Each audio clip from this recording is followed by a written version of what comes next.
There is a light called the light of the glory of God. Hello? So you find that the greater your light, the greater you know, and the greater speed you have in your walk in life. So it says, my people are destroyed for lack of knowledge. So that knowledge gap is the problem for a lot of believers. Because most of the time, when we come into church, we are not ready to do the work of seeking knowledge.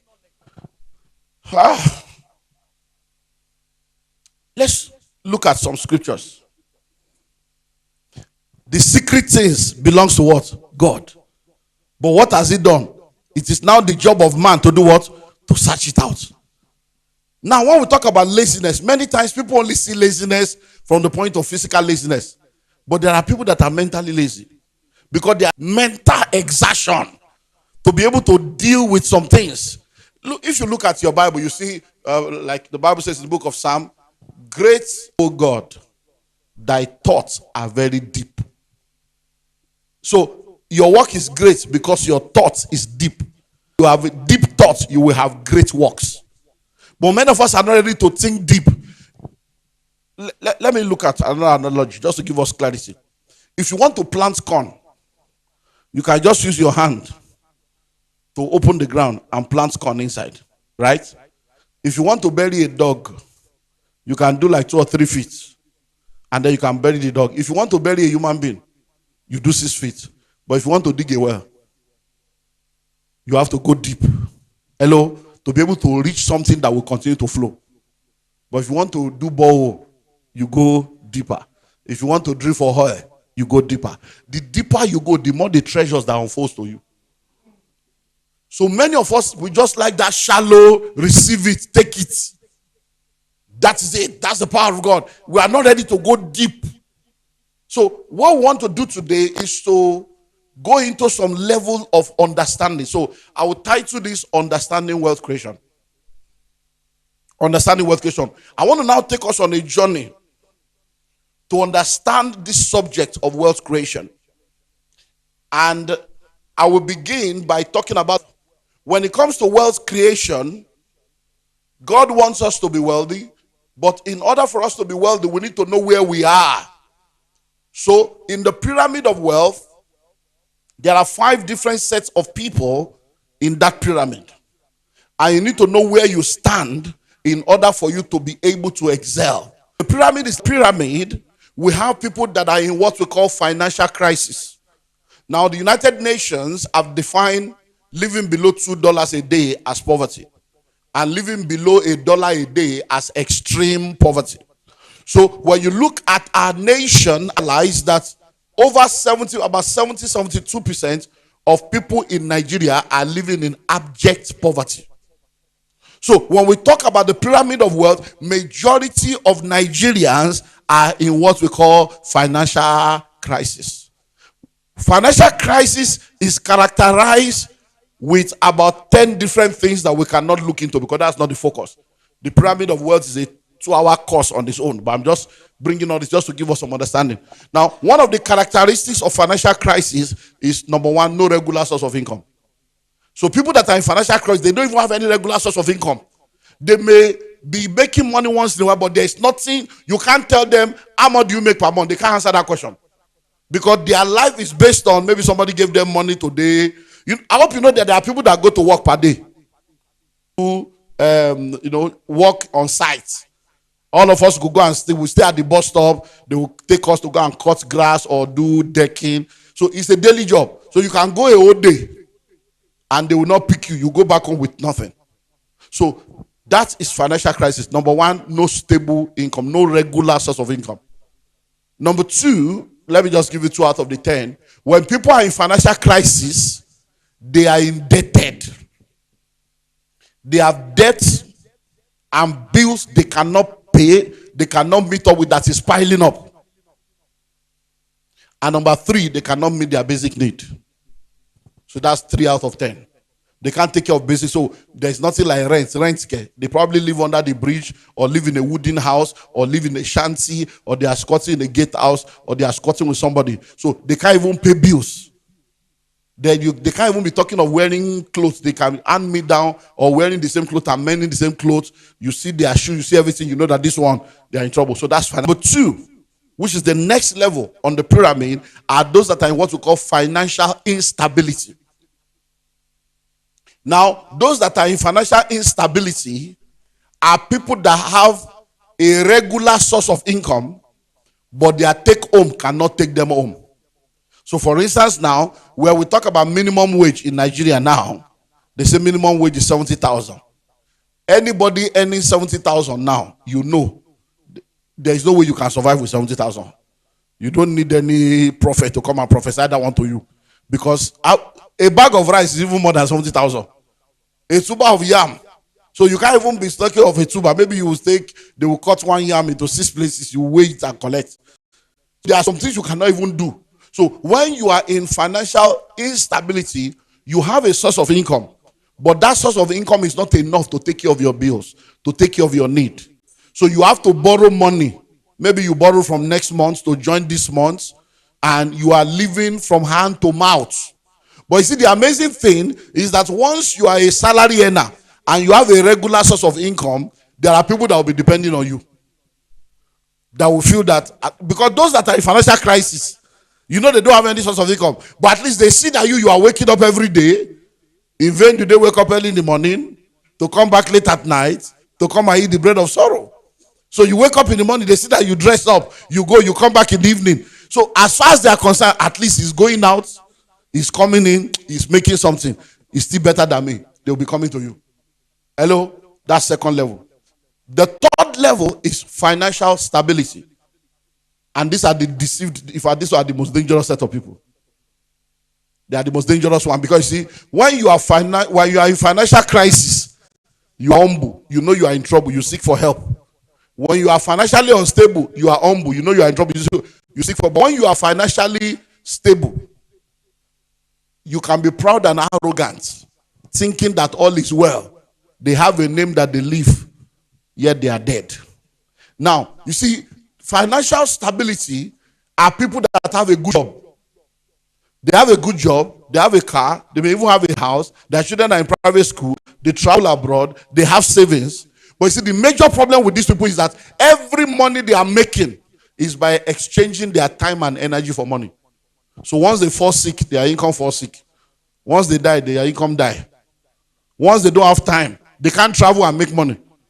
Once they travel, that's until they return, money will not come again. Guess what? Once they lose their job, 60 days, 90 days later, they are poor.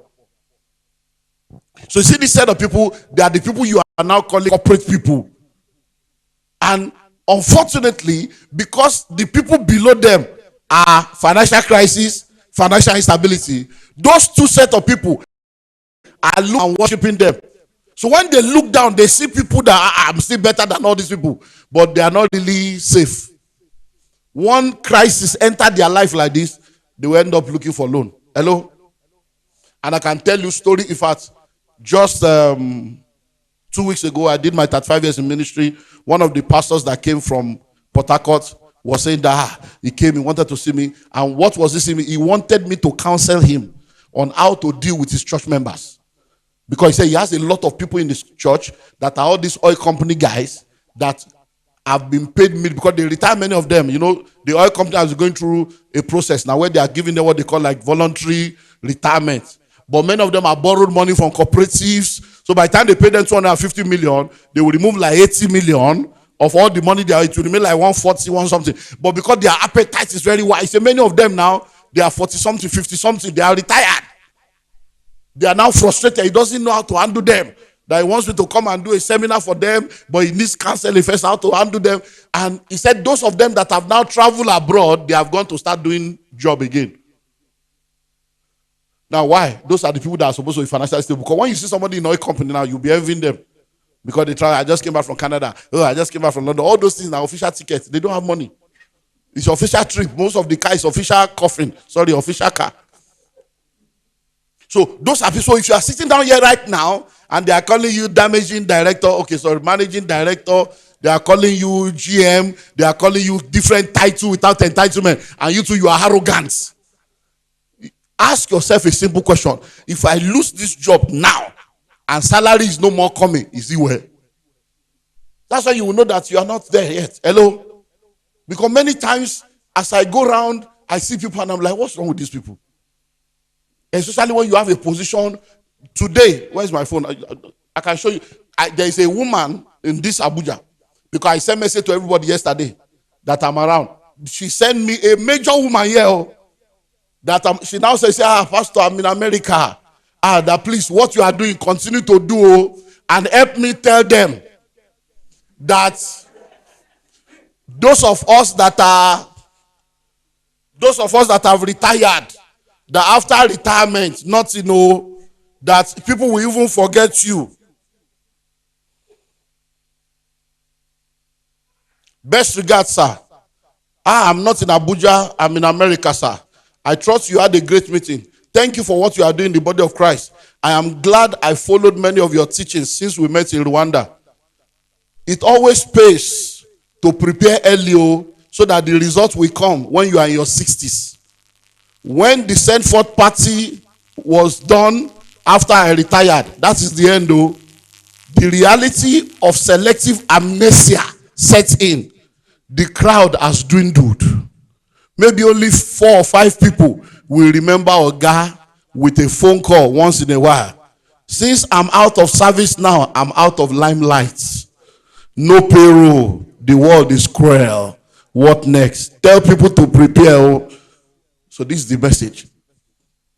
If I tell you this woman now, powerful woman for Abuja here. People that went there. You see, how many of you have gone to visit Buhari since he left? People that were graduating Buhari, his era is gone. So that's the financial stability. You have a job, you have a position, you are arrogant about it. You are a governor, so what? 8 years later, you don't expire. You are a president, and so what? Hello? So that is the third set of people. The fourth set of people are people that are in financial independence. And that's the realm we should be looking at when we're talking about wealth creation. What is that realm? Financial independence. So for each of this level, there are like 10 characteristics. So you see now that it's not a course you can finish. So now, when you are in financial independence, what it means is that whether you work or not, the income from your assets and from your investment takes care of you. In this Abuja, I have at least 2 of my guys. One of them has properties here. In fact, one of his property is it 5 or 6 story building. It was taken by a foreign company, and they are paying him, I think, $260,000 or something every year for the property. 260 or 360, one very useless money like that they are giving him. Now think of it, and he has like 3 like that. So just think that every year, and they have signed like 10-year lease. So think of it that every year, without doing anything, $250,000 just they drop back down. How much is 250 now? Times 1,000, whatever it is. Are you talking to one? So I have another guy that has his own estate. Today now, we went to 2 estates today now. Today, we're going to do, one of them has 99 houses. We've gone around today. Now, one of my guys has an estate. He's the owner of the whole estate. Inside that estate, he has 52 bungalows. A young 30-something-year-old boy, 52 bungalows. And the rent there is 2 million. 2 million times 52.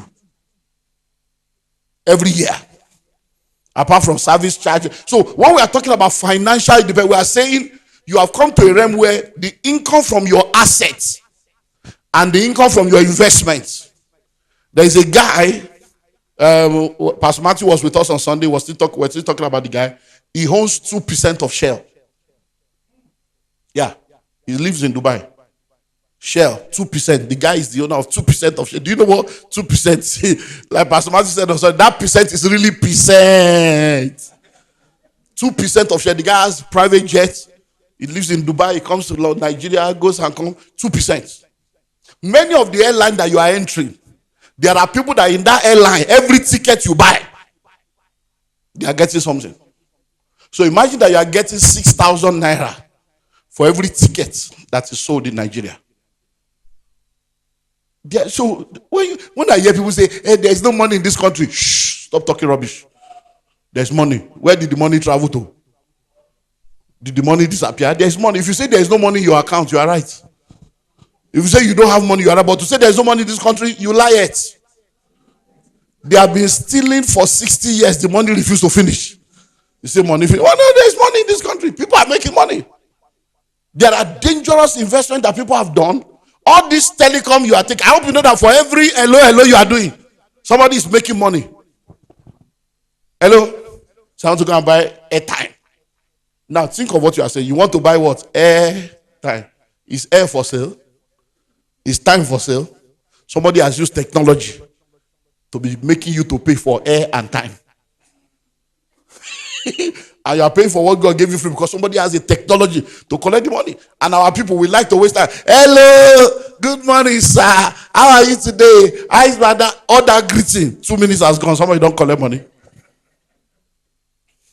Then number 5, financial freedom.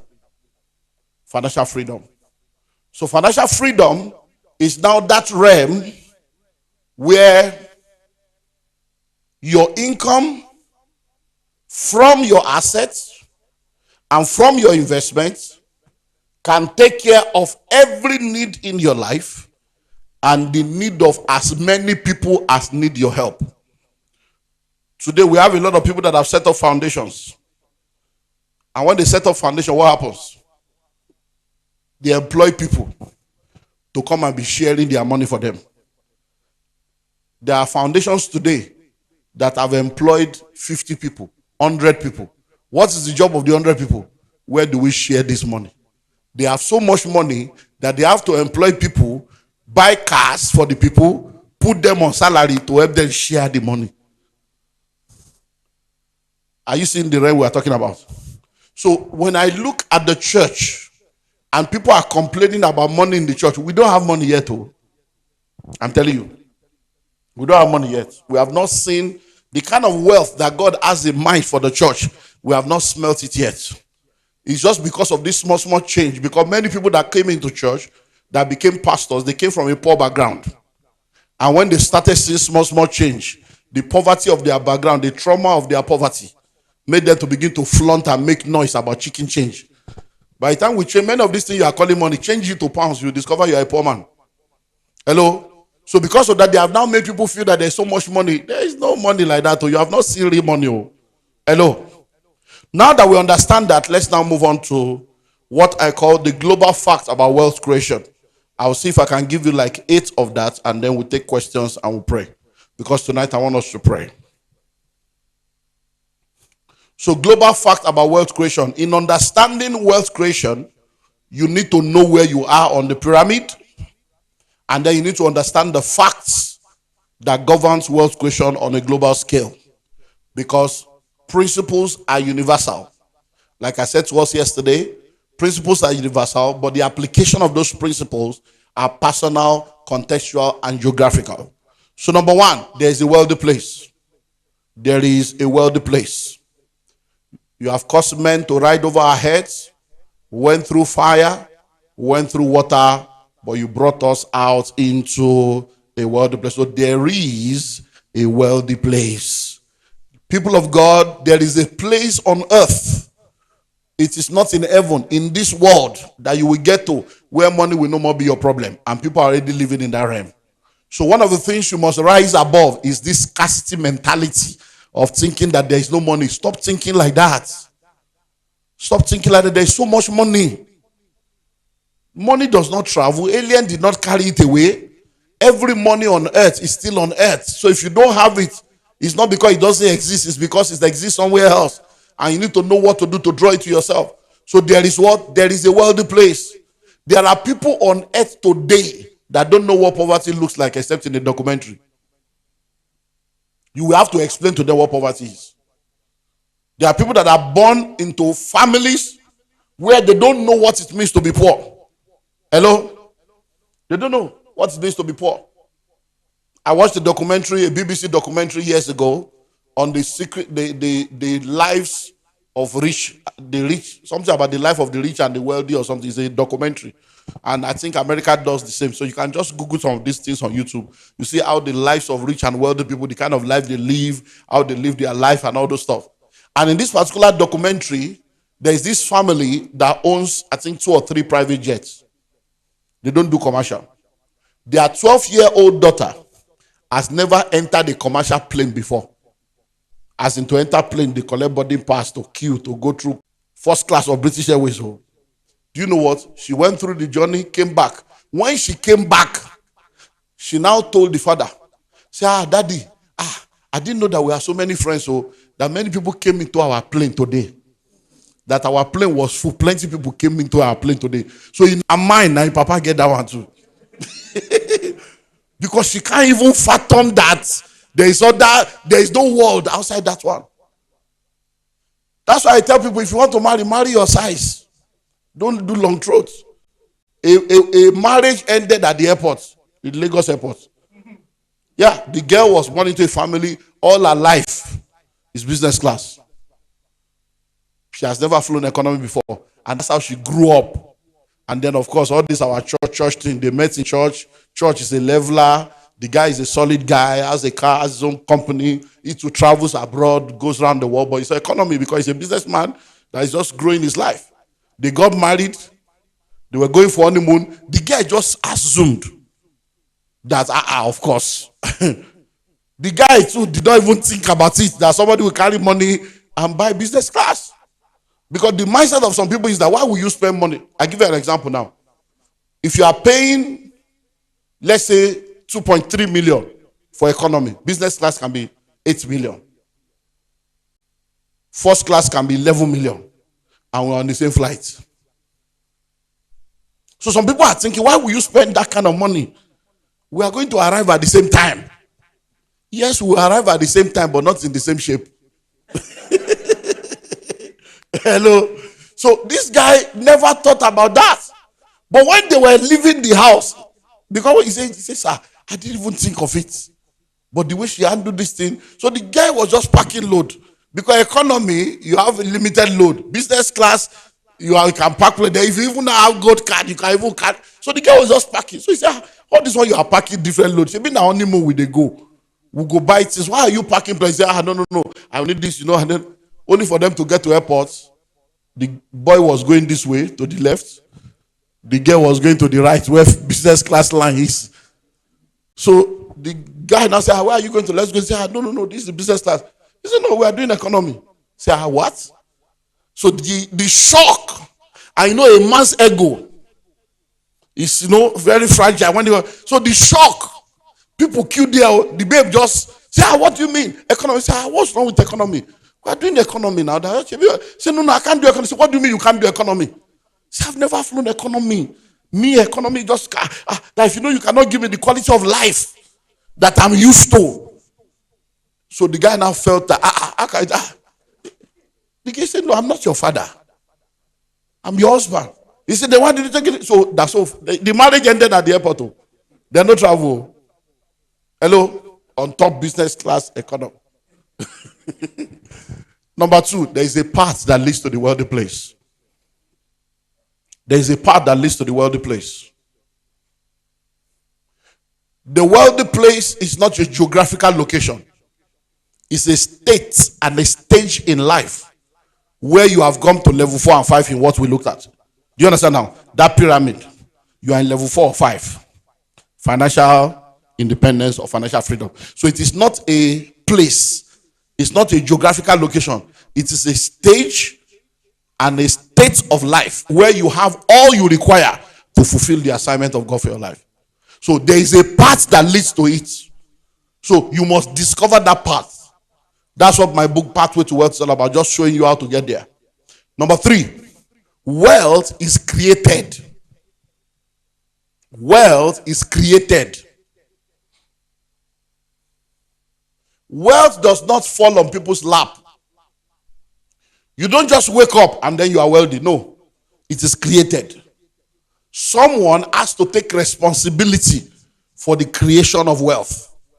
The fact that you came out of a broken home does not mean a broken home should come out of you. The fact that you came out of a broke family does not mean a broke family should come out of you. In the world that we live in today, nobody will investigate the source of your poverty. But when you become rich, everybody wants to investigate the source of your wealth. So it is your responsibility to investigate the source of your poverty and to make a decision that that poverty must expire. You cannot be a brand ambassador for poverty for too long. If you are not tired of poverty, poverty is tired of you. Now only you waka come on the poster of poverty that you did there. Poverty billboard, you did there. Social media poverty there. Everywhere that your photo, they need a new brand ambassador. Hello? So wealth is what? Is created. It means that someone must take responsibility to say, look, I am sick and tired of being sick and tired. And this nonsense must stop. Our story must change. And I hope you are the one. In the name of Jesus. Number 4, wealth creation takes time. Wealth creation takes time. You see, one of the challenges we have in our world today is this get rich quick scheme. And all this, I want to blow. Listen to me, in this kingdom, we don't blow, we grow. We don't blow in this kingdom, we grow. Anything that blows scatters. Anything that blows disintegrates. Balloons blow, bombs blow, you pick up fragments. If you blow, they will pick up the fragment of your life. I've seen people that blow and now they are celebrity beggars. Hello? I've seen many of them. Many of them. 2 of them, where my son is going to school now, there are 2 celebrity people. That anytime the guy, he comes to pick his daughter. Anytime he comes, he will now cover his face. Because the guy don't blow before. Nothing. Now one funny Camry, second hand they use now. You go come. People can, you could just come. You know? Say, hey, see life. These are the people that every concert, now then they are.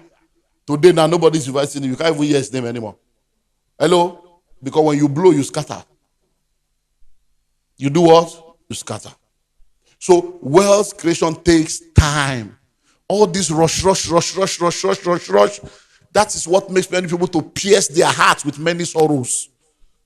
What are you rushing for? What is all this? I had a session with the man of God and his wife this morning. And those were some of the things we were talking about, even with reference to church itself. Because a lot of pastors are also in that stage. I want to grow. First service, second service, third service, fourth service, mega church. And I'm like, relax. Everybody will not pastor thousands. Hello, mega means impact. Mega is not size, it's impact. But I know pastors, every day they are sad. They have 200 members, so instead of them to focus on that 200, they are looking for the 2,000 that is not there. They are abandoning the 200 they have to look for 2,000 that they don't have. They are using the amount to cost their members, cost their church. Because they are pursuing, they go for seminar where they say, oh, last Sunday, God is moving. With 2,000 new converts on Sunday. The guy will be frustrated. 2,000 new converts. God, did you call me? Am I called? And then he will begin to, and there are pastors now that are in occultism. Pastors now that are going to all kinds of terrible things just to grow the church by magic, by fire, by force. Why? Because of this. So it takes time. Many of us that you see that have money, it's not as if we woke up one day, money came. No, we grew the wealth. We created it over time. We went to one of the, in fact, 2 of the estates we went to today. The guy was telling us it has been, the place was a forest when he went there. I said, it's the same thing. I have an estate here. I bought it in 2008. 50,000 per plot, 70 acres. 50,000 per plot. Hello? Now, 2008. Do you know where we are now? 2024. Can you wait? I have 200 acres in a place in Lagos. 50 acres on this side, 100 acres on this side, 30 acres on this side. It's in a place called Ikorodu. I bought it in 2001. I paid for 2 years. I finished paying 2005, 2003, 2004. 50,000 naira. 23 years ago. Can you wait? Hello? So when my mates were doing in those days, my mates were collecting bishop. Many of you don't know this church thing. There was a time when being a bishop was the reigning thing. And to be a bishop, you need to have either a Jeep, Land Rover, or all this funny car we don't expire now. Or you have what you call Mercedes-Benz 500 SEL. Sell. Then you now, even the chain, now like 250,000. Then the rod, the regalia. Then anybody that will come for your ordination, all the bishop now 50,000. Then the other bishop, to be a bishop, they were spending money. Say, Olumide, you need to be a bishop. You're a big guy. I was doing singles conference, 12,000, 8,000 every 3 months. I say, if people don't understand, you are just funny people. Till today, Baba Adeboye is still Pastor Adeboye. Pastor Matthew is still Pastor Matthew. All those people have expired. Pastor Matthew is 72 years old. As he was preaching and jumping yesterday, I sat down. I told you now. I said, Olumide, see your life. 72 years old. When you become 72, will you still be jumping like this? Will you still be in demand? There are people that are his age mate. Nobody will invite. Even if they say they want to come to your church free, you will say we are not available. Hello? It takes time. So somebody will say, so I can just wake up now and say, I need 300 million. No. Manager, let's do promo. Let's sell like 10 plots. Let's do promo. Or let's say 20 plots. Just do promo. They will say, you can't say, this pastor, where do they see money? It's church money. Just they play. They fool yourself. It takes time. That's one of the reasons why I love land. Land has made me rich. Land is very powerful. Because you don't wait to buy land. You buy land and you wait. Because a city today was a village yesterday. A village today will be a city. Anywhere I go, I see land. As I go to the hotel, I don't open window. They see land. And they look land. As I come here, I say, man of God, how much did you? They say they bought this place 10 million. Now it's 75 million. And they calculate. I say, I told them as if you have bought like 5 that time. Now you have 75 times 5. You can just say 3. And just, that's the way this thing works.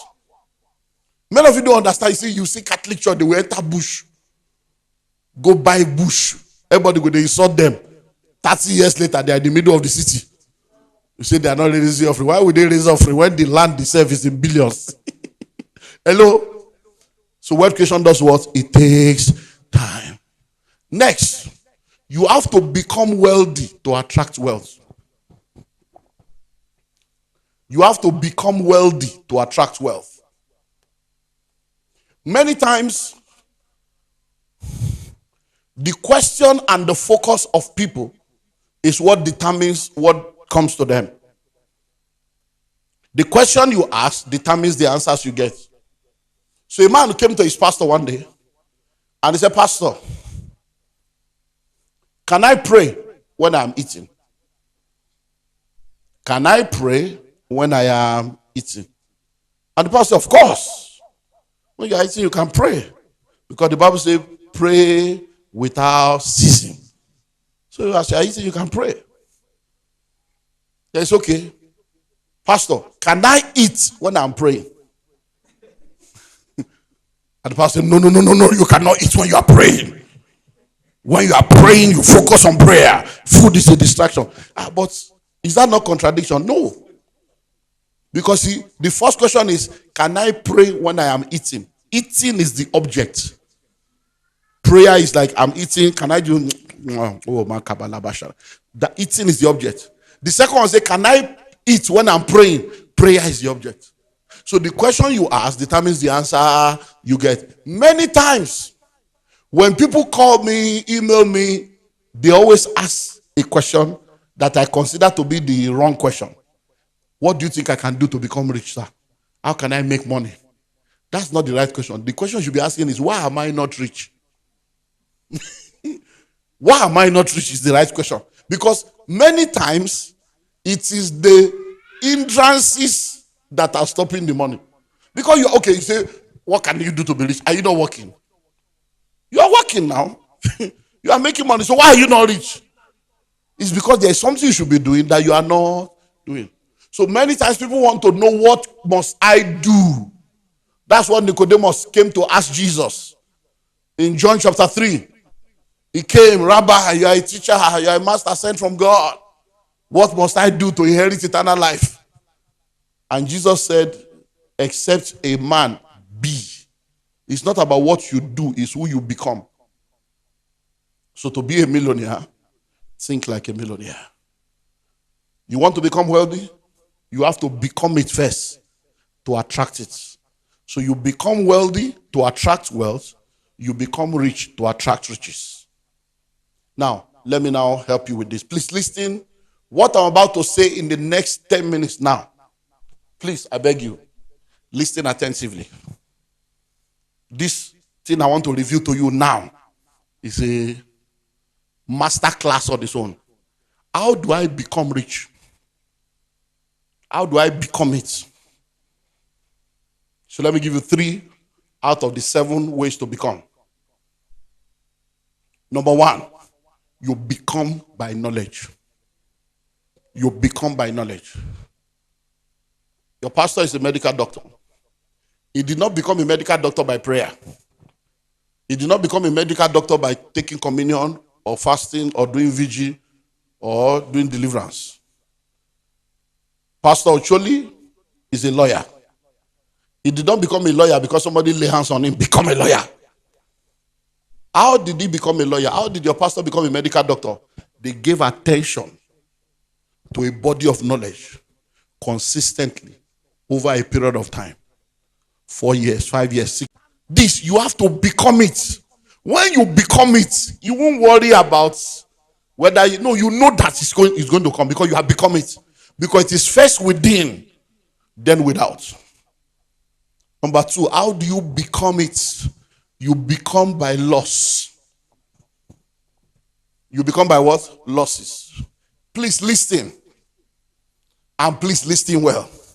Because when you are in what I call the imbalanced faith message, because this thing, I keep wondering, I say, is it the same Bible? Because some people are just liars on the pulpit.